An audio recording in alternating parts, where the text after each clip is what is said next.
Hello and welcome to this episode of Beat Teacher Burnout. I'm so excited to have Mike Leaman with me. He's been leader and a teacher for many years, and he's going to give us a little bit of another dimension to his burnout story. So welcome, Mike. It's great to have you with us. Yeah, thank you so much for having me. It's great to be here. Brilliant. Why don't you just launch straight in and tell people a little bit about you? Yeah, so I was a teacher for many years. I started as a history teacher, and then quickly progressed through the ranks as you do. Head of history. I was educational visits coordinator for a while. Pupil premium. Started getting into SLT roles. I was teaching and learning for a while. Assistant head. I ran a sixth form for a while. Went on to be a deputy head for a few years. Then went through quite an intense period of burnout and work-related stress and decided to sort of make a change in my life, which was to leave frontline teaching and found my own series of businesses. But my primary one is Classroom Exit Coach, where we work with teachers who want to leave the profession but don't know where to start. We kind of help them with the coaching and the guidance to do that. And we also work with schools as well. So we work with schools on, how they can improve the culture, the well-being of their staff, to help them with retention and recruitment as well. So we've kind of got both sides of the story, which is working with the teachers and helping them successfully change career, and then helping with the schools to improve that culture based on what we're learning from the teachers. Okay. Wow, that's you don't look old enough to have done all that in this short amount of time. But tell me, you say that you burnt out. I guess people listening to this are feeling overwhelmed, they're struggling, perhaps they recognize themselves as burning out, or at burnout, and there'll be leaders and teachers alike listening. How did you identify that you had sort of that you were struggling? What were the signs at the start, would you say? Yeah, it took a long time for me to, one, recognize it, but two, also admit it as well. And I would have never fully admitted it if it wasn't for a very supportive wife who was very much saying, you need to take some time for you. At the early stages, it was very much, for me, it was very kind of on the emotional level, and it was very much about how I interacted with people. So I consider myself to be quite a warm, genuine, approachable leader. I always had the open door policy. I always had time for people. I always made time for people. I considered the school day was the time for people, and the evenings and before school was the time for emails, and all the admin and all that sort of stuff. The day was for talking to people and interacting with your staff and your students and everybody and parents and so on. So I always was approachable, friendly, and I started to notice that I was becoming more withdrawn, and I started to notice I was closing the office door more, starting to distance myself from people, starting to hide away, and really kind of a real personality change for me that was kind of very much kind of do whatever you can to sort of survive the day rather than kind of embrace the day. And I never had a dread of going to school until I started kind of experiencing the stress and the burnout. But that dread started to kind of build, and I could feel a change in me. Wow, that's quite significant, isn't it? A lot of teachers say to me that they start to isolate themselves, but as a leader, to be saying that you're starting to withdraw is quite significant because, how can you do your role in a healthy way if you're withdrawing from other people? It was really difficult, and I was masking a lot. So, and it felt like a performance a lot of the time. So I remember instances, before staff briefing, for example, you're gonna talk to 100 people, you're gonna motivate them and give them the lowdown for the week. And I remember almost being in my office, kind of with the lights off, almost like an actor about to go on stage, kind of like psyching yourself up and thinking, you can do this, in 10 more minutes, you're going to be back here, you'll be fine, sort of thing. And it just Wow. wasn't healthy. It's causing me a lot of stress. I wasn't sleeping particularly well. And I just, for the first time, I felt really quite sad and quiet and snappy. And I was negative, and I could feel that cynicism kind of coming in about Mm. education, which is not good. Nobody wants to work for a tired, grumpy, unhappy leader. And I was starting to be that person. And I felt angry about that, And I didn't feel in control about it either. I very much felt that this was happening to me rather than that I had control over this kind of process, and that I, and in retrospect, you look back and you think, oh, I could have. There were definitely signs, and there were definitely times where I could have gone, take a break before it got too much. But it built up and it built up, and I'm sure for everyone listening who's a school leader, you're thinking, you can't leave, you can't take that break, you need to be there, you've got to do it, and I 100% would say to you, you need to put yourself at the top of that to-do list, because you set the tone in more ways than you realize. Your actions, your thoughts, the way you speak to people, the way, if you, well, one day you're smiling at people in the corridor and the next day you're hiding in your office with the lights off. That's a big tonal change for the school, and we need to recognize that more as school leaders. So I guess you're basically saying to people they're not irreplaceable. You felt you were, but actually you're not. So you're saying to leaders and to teachers, put yourself at the top of your to-do list. What does that look like in reality? How can people do that when they're completely overwhelmed with the load? It's really difficult, and it's going to be following the advice that we always give, which is, if you're sick, then you need to take time. So you do need to speak to people, you do need to get an honest assessment from other people. If your friends, partners are saying to you, you seem stressed, you seem unwell, you seem unhappy, listen to that.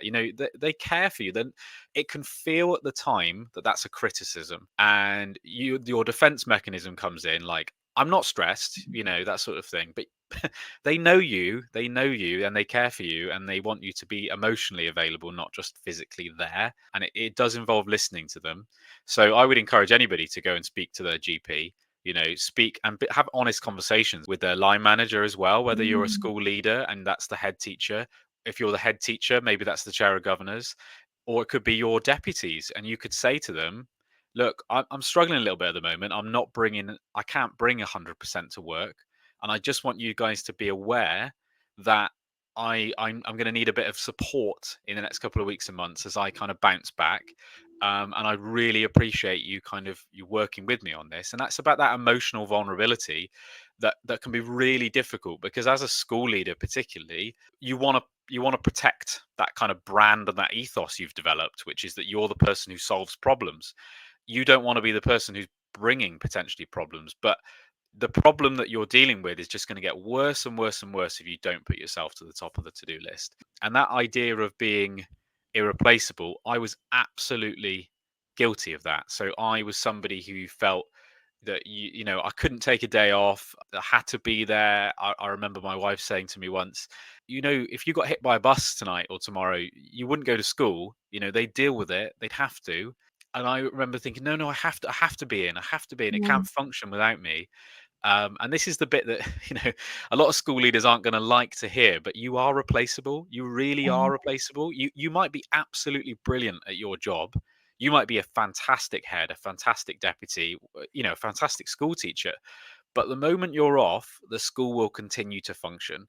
And when eventually there will be a time where you leave, you will have to leave that school at some point in your life, whether you retire, whether you leave schools, whether you change careers, and they will carry on. And it's important that you kind of recognize that, and that you set those boundaries earlier on about kind of your working patterns, and you're clear to people that yes, you will give a lot to this job, but the job is one aspect of your life, and the job isn't everything.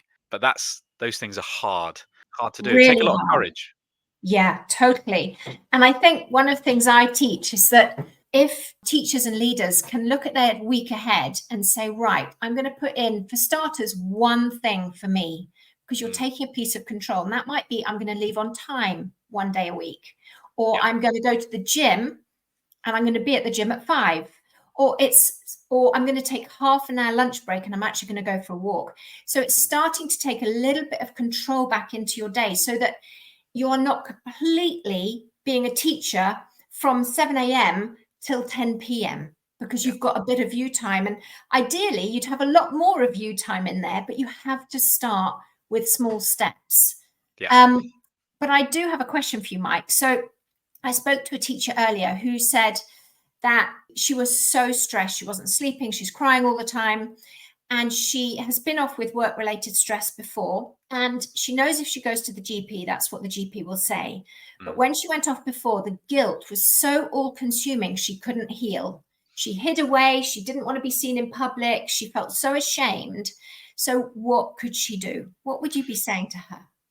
It's really difficult. I mean, and I feel really sorry for people like that, because we all go into education, to bring joy and happiness into Mm, classrooms, and it's a profession where you kind of have to bring your whole self to it, and when you're not feeling your whole self, that's really hard, because you're masking, and that's emotionally draining.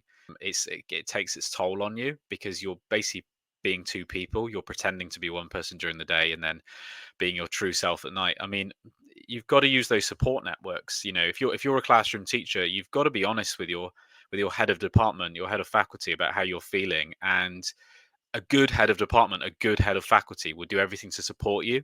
That's their job. It's not just about setting the lessons and pointing the direction. We teach this, then this, then this. It's about supporting you emotionally and protecting you as well, and kind of being there for you, and giving you that morale boost.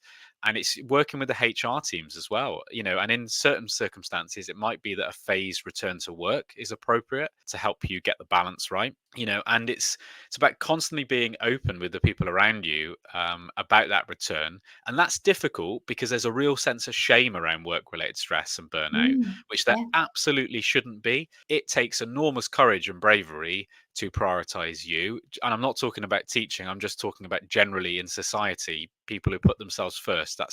It's hard in our culture. It doesn't really happen, but it should, because no one else is going to put you first. You have to do that. Ultimately, that might be that a change of scenery and a change of environment might be right for that person. It doesn't mean leaving teaching forever. It could be that going into a different education, kind of environment, could be. There's lots of different careers in education that aren't about frontline teaching. If that's something that's really kind of causing stress, and that's the kind of cause of that stress, it might be taking a break from that and then coming back to it. It might be a different school, it might be a different type of school. There's lots of different paths forward, but it is about taking that time to heal. you know Teachers have very good protections on the kind of sick pay, and never rush back. And if a school's putting pressure on you to return to work because you need that time to heal, that's where union advice and guidance is really, really, really crucial as well, and having Mm, conversations with them about what is okay and what's not okay. um, yeah. yeah. I think a lot of it, though, goes back to us and our inability to accept that we're letting our team down.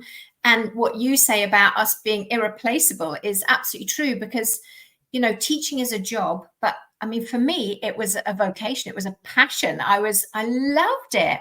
Mm, And actually, I couldn't see beyond what my day was bringing in the classroom, in as a deputy in the school, because I could see I was making a difference. It was brilliant. I loved it, and I was helping people, and I was doing what I love to do.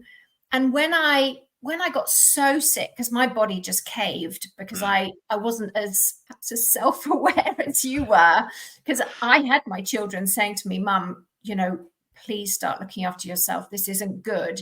But mm, I kept saying, no, I'm helping everyone else. So I sort of almost felt like perhaps I was invincible because of what I was offering the support to others. But actually, what a lot of teachers and leaders say to me is, if I ask them, what would you say to somebody in your situation? What would you be saying to them to do? mm. And that's very helpful, because we can't take our own medicine, can we? But it is that guilt and that shame of letting your team down that I think a lot of other jobs don't have in quite the same way, because we know that, when I went off, someone else had to do my work, Yeah. and they were already busy and probably exhausted.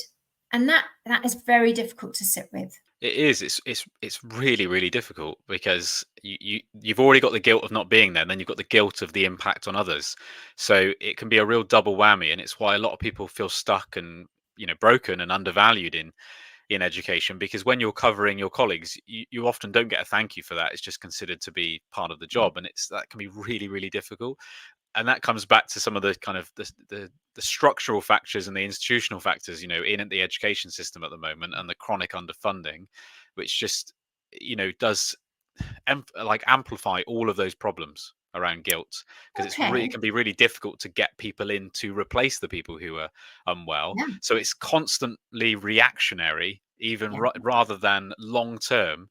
And this is not new. Obviously, this has been, people Yeah. point at the pandemic a lot, but it goes way back beyond the pandemic as well. Okay. So, what would you say to staff, leaders, or teachers now that could help the ethos in the school? What would you say in your mind is quite fundamental to reduce the potential of burnout or overwhelm in the staff? Yeah, it's a great question, and I work with hundreds of teachers, and they tell me the same stories, but in different ways about their experiences. And you just got to look at the statistics around the people leaving the profession. It's quite scary, and it all comes back to kind of fundamental basics. And I think a lot of school leaders, they create a situation where it's they create a complicated solution for easy problems. And the easy problems relate to school culture most of the time, and the environment and the atmosphere that the school has for its staff. And I'm going to upset some academy chains by what I'm going to say next, and I'm going to upset some executive heads and head teachers. But things that I'm hearing a lot are things like when someone decides that everybody's got to use the same font, everybody's got to use the same template. The word PowerPoint's gone out the window now, but it kind of gets referred in very businessy talk, which I find very strange in education, because we're not a business, as you know. But slide decks, everybody's got to use this same slide deck. So just change your 7,000 PowerPoints that you've developed over 10 years to completely different template. Why? That is completely unnecessary admin for school teachers who are already absolutely pushed and slammed. Things like email culture really needs to be addressed in schools.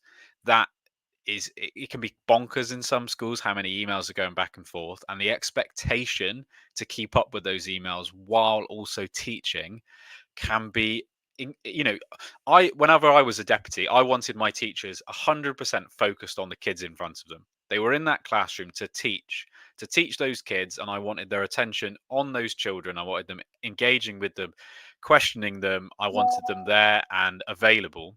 I didn't want them sat at their desks reading emails. And I think that's what a lot of schools are kind of, the teachers feel they have to, because otherwise it just bleeds into their time at home. If they don't do the emails during the school day, then they're going to have to do them in the evening. Then that takes away from their family time.